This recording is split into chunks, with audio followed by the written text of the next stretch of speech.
저 포도비유 같으니 참 좋은 나의 친구.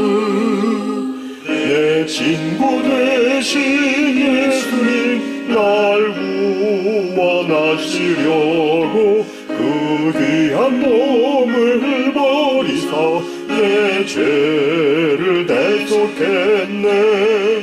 나 주님을 늘 믿으며 그 손을 의지하고 내 몸과 마음을 바쳐서 끝까지 충성하리.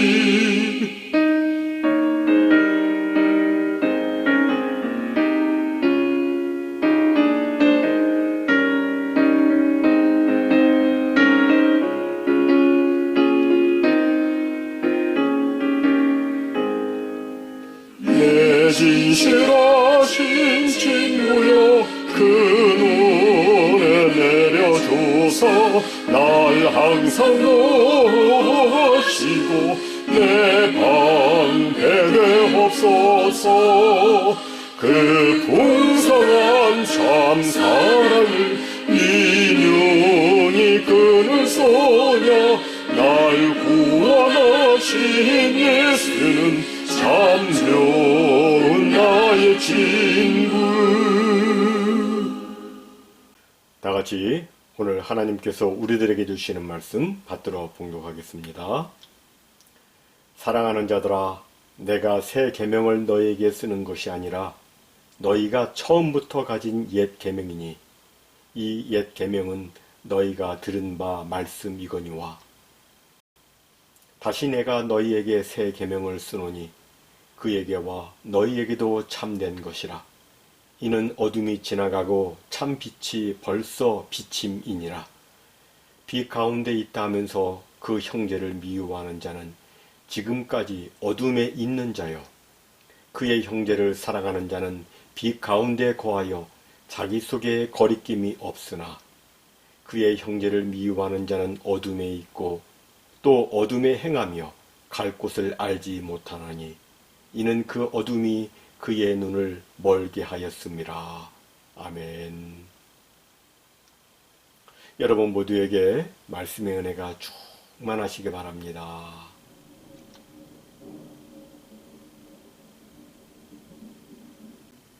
어느 시대나 진짜가 있으면 가짜가 있습니다.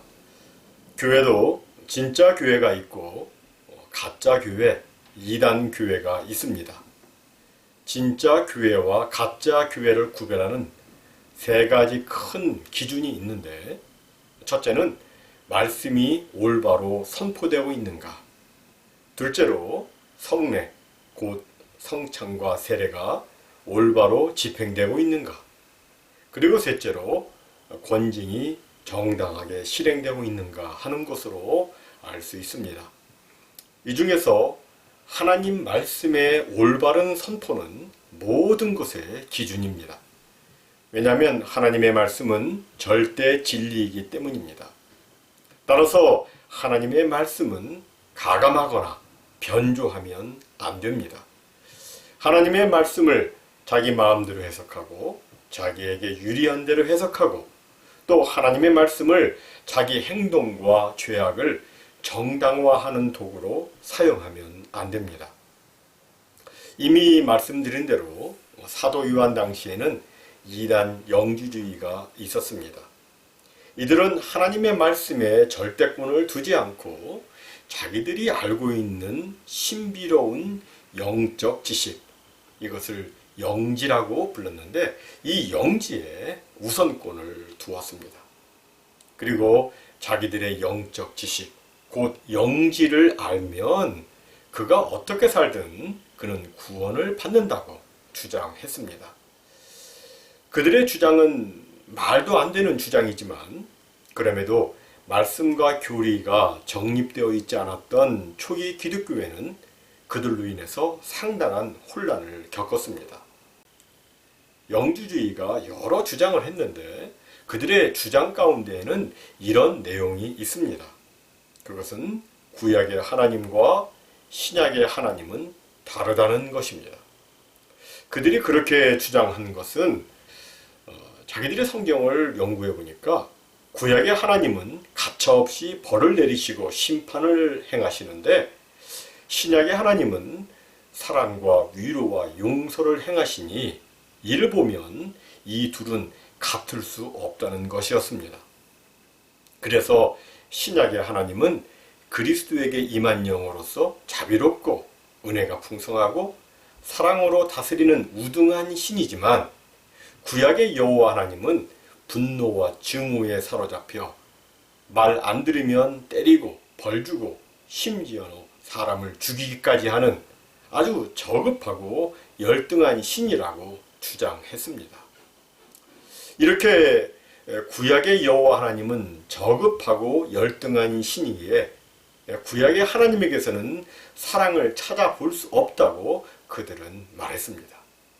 하지만 우리가 구약 성경을 자세히 읽어보면 구약의 옛 계명에는 우리 사람들을 향한 하나님의 사랑이 절절히 나와 있습니다.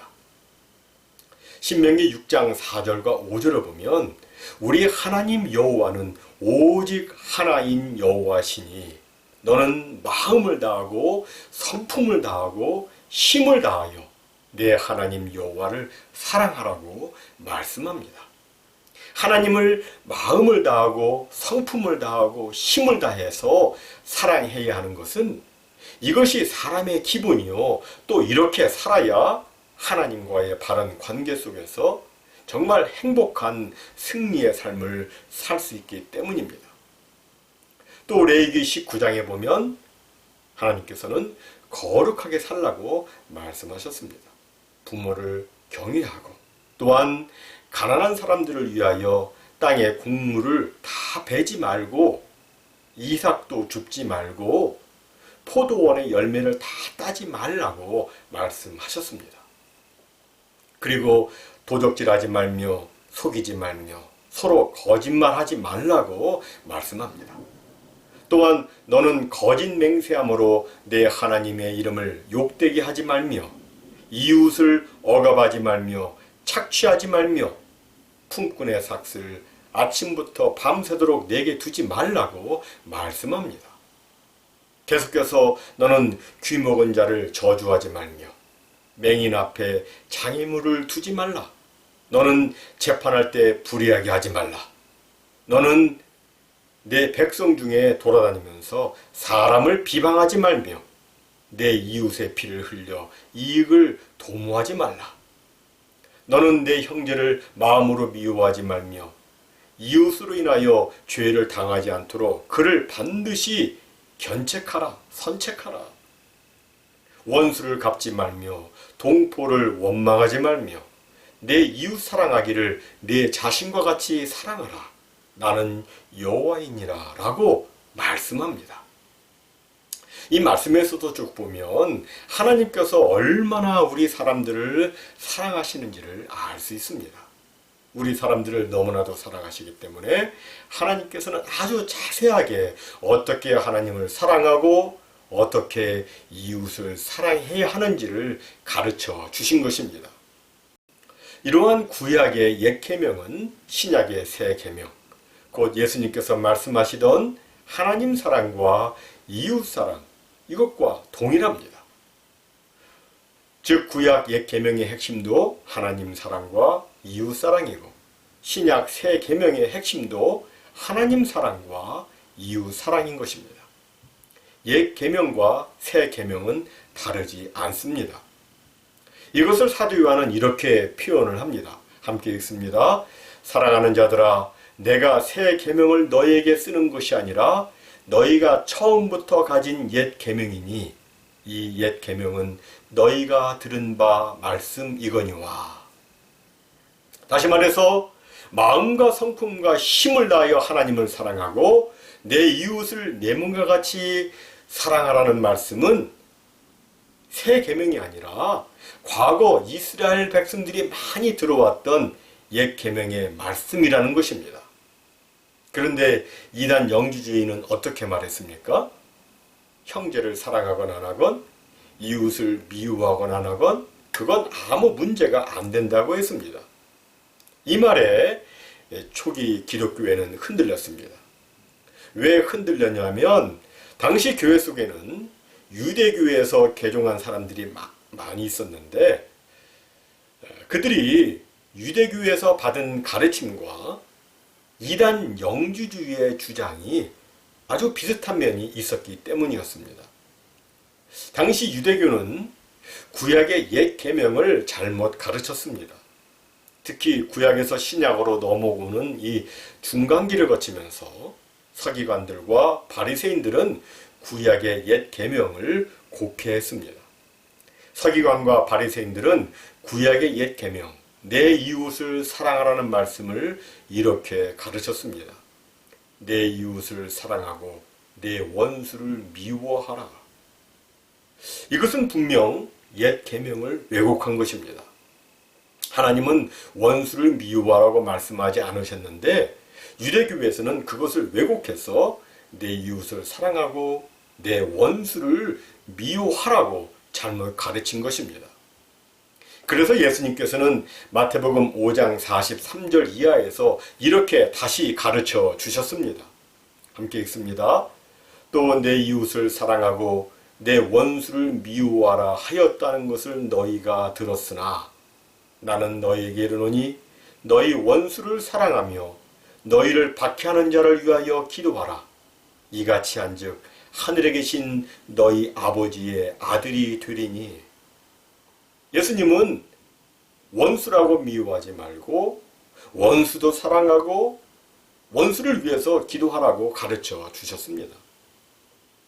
이것을 예수님께서는 옛 계명을 오해하고 있었던 당시 사람들에게 가르치셨고 또 사도 요한 역시 주님께로부터 들은 그 말씀을 기억하면서 요한 1서의 성도들에게 형제를 미워하지 말고 사랑하라고 가르쳤던 것입니다. 그럼 왜 사도 요한은 이렇게 형제를 미워하지 말고 사랑하라고 강조하며 가르치고 있는 것일까요? 그것은 바로 이단 영주주의가 하나님에 대한 영적 지식만 있으면 형제를 사랑하든 안 하든 형제를 미워하든 안 하든 아무 상관이 없다고 가르치면서 교회를 어지럽혔기 때문입니다. 이단 영주주의는 형제를 미워해도 영적인 지식만 알면 자기들은 여전히 빛 가운데 있으며 형제를 사랑하지 않아도 그것은 어둠에 있는 것이 아니다라고 가르쳤습니다. 이런 모습을 보면서 사도 요한은 그렇지 않다며 지금 전하고 있는 것입니다. 사도 요한은 말합니다.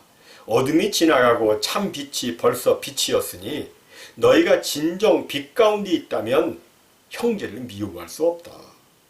만약 너희가 형제를 미워하면 그는 빛 가운데 있는 것이 아니라 어둠에 있는 것이다. 함께 읽습니다. 빛 가운데 있다면서 그 형제를 미워하는 자는 지금까지 어둠에 있는 자여 그의 형제를 사랑하는 자는 빛 가운데 거하여 자기 속에 거리낌이 없으나 그의 형제를 미워하는 자는 어둠에 있고 또 어둠에 행하며 갈 곳을 알지 못하나니 이는 그 어둠이 그의 눈을 멀게 하였음이라. 여기서 보면 그의 형제를 사랑하는 자는 빛 가운데 있으며 자기 속에 거리낌이 없다고 말씀합니다. 이 말은 역으로 형제를 사랑하지 않고 미워하는 자는 그 속에 거리낌이 있다는 것입니다. 여기서 거리낌이란 함정, 덫, 걸림돌 또는 넘어지게 하는 것을 의미합니다. 즉 우리 마음, 우리 양심 속에는 거리낌이 없어야 하는데 만약 마음에 뭔가 거리낌이 있다면 그는 아직도 어둠에 있다는 것입니다. 그리고 어둠에 있으면 그는 눈이 보이지 않아서 어디로 가야 할지 그 갈 곳을 알지 못한다고 말씀합니다. 다시 말해서 눈이 어둡게 되면 보아야 하는 사랑은 보이지 않고 보지 말아야 될 상대의 허물만 보게 된다는 것입니다. 정말 미움은 사람의 마음을 어둡게 하고 또 사람의 눈을 멀게 합니다. 내가 지금 어떻게 하는 것이 하나님을 기쁘게 하는 것인지, 내가 뭘 해야 하는지를 알지 못하게 합니다. 여기서 우리가 한 가지 교훈받을 수 있는 것은 내 눈에 상대방의 허물이 보이고 있다면 그것은 내 마음에 사랑이 식어지고 있다는 증거이고 내 마음이 빛이 아닌 어둠 가운데 있는 증거라고 하는 것입니다. 따라서 주의 성도는 늘 마음속에 거리낌이 없도록 미움을 제거하고 늘 빛 가운데, 늘 예수 그리스도의 사랑과 은혜의 빛 가운데 거해야 하는 것입니다. 사실 우리는 모두가 전에는 어둠이었습니다. 하지만 빛이신 예수 그리스도로 말미암아 우리는 빛의 자녀들이 되었습니다. 참 빛 되신 그리스도는 십자가에서의 죽으심과 부활을 통해서 우리에게 새 시대를 열어주셨습니다. 예수님은 십자가에 달리시기 전날 밤에 우리에게 서로 사랑하라는 계명을 주셨습니다. 그리고 그 다음날 십자가를 지심으로 우리에 대한 자신의 사랑을 입증하셨습니다. 주님의 이러한 사랑이 참 빛이 되어 지금 주의 모든 성도들에게 환하게 비추고 있는 것입니다. 그 빛을 받고 있다면 우리도 형제를 사랑해야 하는 것입니다. 그럼 어떻게 형제를 사랑해야 합니까? 내 몸과 같이 사랑해야 합니다. 그리고 예수님이 우리를 사랑하신 것처럼 사랑해야 합니다. 우리는 인생을 살아가면서 다른 사람들에게 상처를 주기도 하고 또 상처를 받기도 합니다. 그래서 이 때문에 밤잠을 설치기도 하고 또 계속된 심적 괴로움 속에서 고통을 겪기도 합니다. 이것은 성도의 행복한 삶이 아닙니다. 하나님께서 원하시는 삶이 아닙니다. 따라서 우리는 자신이 다른 사람에게 상처를 주었다면 용서를 구해서 거리낌을 없애야 하고 또 다른 사람이 나에게 상처 주었다면 그것을 용서해야 합니다. 골로새서 3장 13절과 14절은 말씀합니다. 함께 읽습니다. 누가 누구에게 불만이 있거든 서로 용납하여 피차 용서하되 주께서 너희를 용서하신 것 같이 너희도 그리하고 이 모든 것 위에 사랑을 더하라. 이는 온전하게 매는 띠니라. 그리스도인이라면 우리는 우리에게 상처 준 사람을 용서해야 하고 역으로 자신이 잘못했을 때는 진심으로 용서를 구해야 합니다. 그리고 여기에다가 사랑을 더해야 합니다. 그래야 마음의 평강을 누릴 수 있고 또 하나님과 올바른 관계를 가질 수가 있습니다. 사실 우리는 하나님을 사랑하기에 그 사랑의 표현으로 우리는 어떤 형편에서든지 하나님께 예배를 지금 드리고 있습니다. 코비드19와 그 변이라는 예상치 못한 상황이지만 그럼에도 여러분은 여러분이 현재 할 수 있는 상황 속에서 최선을 다하시고 있습니다. 정말 귀하고 아름다운 모습입니다. 하지만 우리가 주일날 하나님께 예배드린 것으로 우리의 할 일이 다 끝난 것은 아닙니다. 그 다음 6일 동안은 우리가 이웃 사랑을 가지고 매일매일 형제를 사랑하며 살아야 합니다.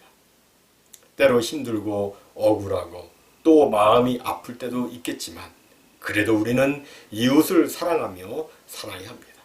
형제를 사랑해야 합니다. 왜냐하면 하나님께서 우리를 사랑해 주셨기 때문입니다.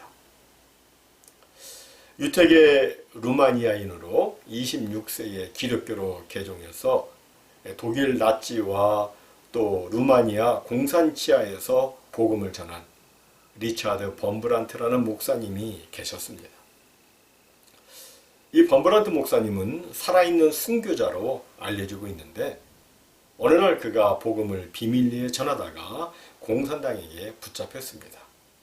그래서 끌려가 모진매를 맞고 고문을 당해 수차례나 기절을 했었다고 합니다. 그런데도 그는 고문하는 공산당원에게 복음을 전했습니다. 더욱더 심한 고문이 가해지면 기절을 했다가도 다시 깨어나서는 조금 전에 내가 어디까지 말했죠? 라고 하면서 계속 복음을 전했다고 합니다. 하나님을 사랑하니 원수까지도 사랑하는 겁니다.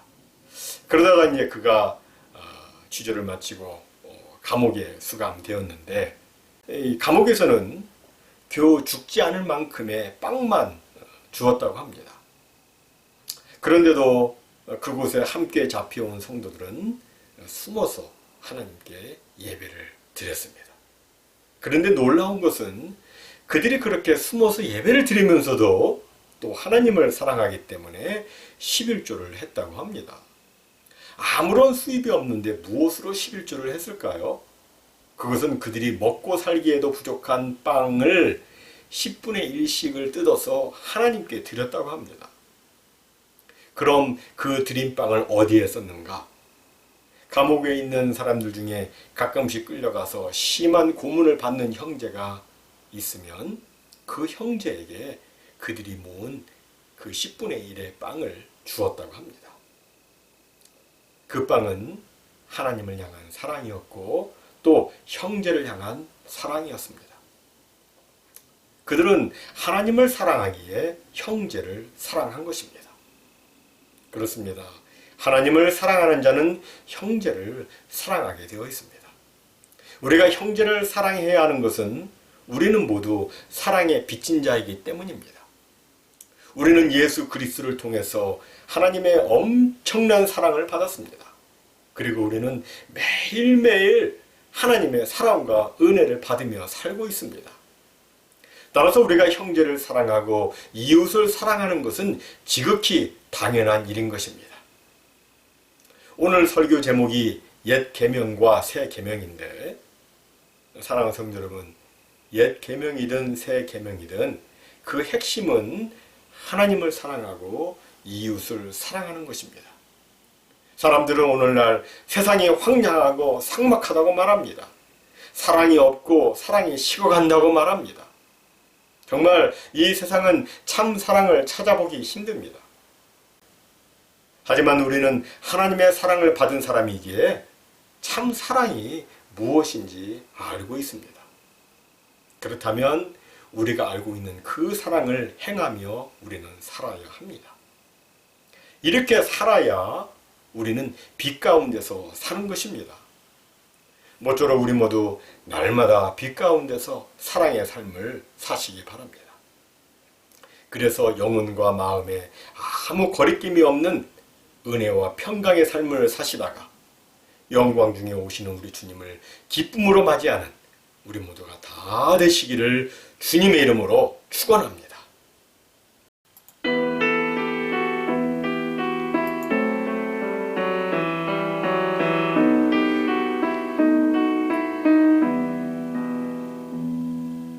죽기까지 사랑하신 주, 그보다 더 큰 사랑 없네. 내가 너희들에게 새 계명을 주노니, 나 너희들을 사랑하듯 서로 사랑하라. 죽기까지 사랑하신 주, 그보다 더 큰 사랑 없네. 내가 나를 따르면 나의 친구들이니, 나 너희들을 사랑하듯 서로 사랑하라. 죽기까지 사랑하신 주, 그보다 더 큰 사랑 없네. 주님 먼저 우리를 진정 사랑하셨네. 나 너희들을 사랑하듯 서로 사랑하라. 죽기까지 사랑하신 주, 그보다 더 큰 사랑 없네.